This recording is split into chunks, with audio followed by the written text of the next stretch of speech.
or suggests, encourages you to be fully present and listen attentively. So I don't know how easy you found it to listen attentively to the talks today. I find it can be very challenging to be really fully present, make an effort and listen to people and sustain that. I think it was Stephen Covey who once said, often we don't listen with the intention to understand but to respond. We already start formulating an answer in our head, or arguments in our head, what we can say, how we should answer, rather than just being present and just really taking in what the person has to say. Now, why is it so important to be attentive and listen in such a way? Because it makes the person feel accepted, it makes the person feel valued and understood. I think as human beings, we know if somebody's listening to us, if somebody isn't. We can feel it, we can see it in the person's body language.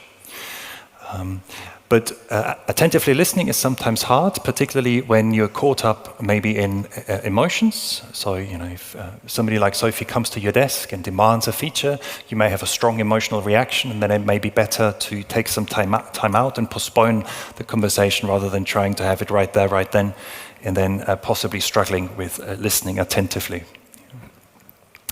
The second thing I find helpful is to be respectfully curious.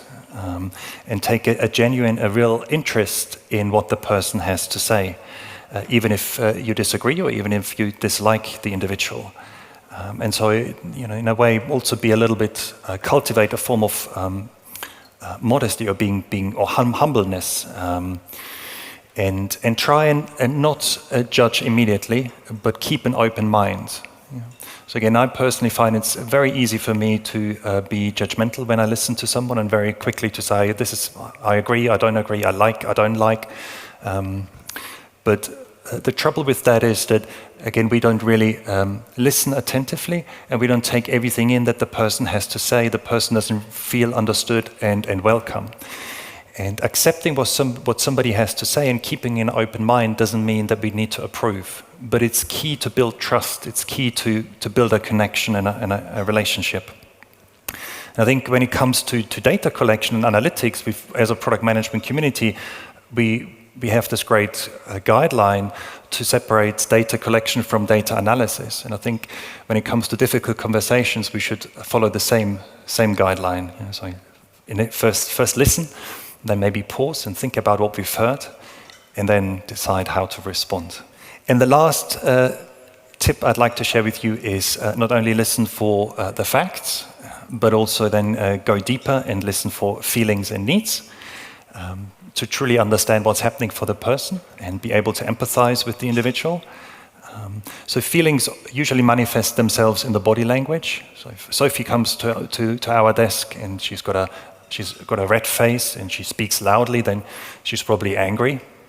And I guess that's an important, helpful clue. And the needs is really what triggers the emotions, and what in a way explains the way people behave. And a good way to uncover needs is by asking open questions. So, asking Sophie, help me understand why this is so important to you, or help me understand why you maybe feel upset.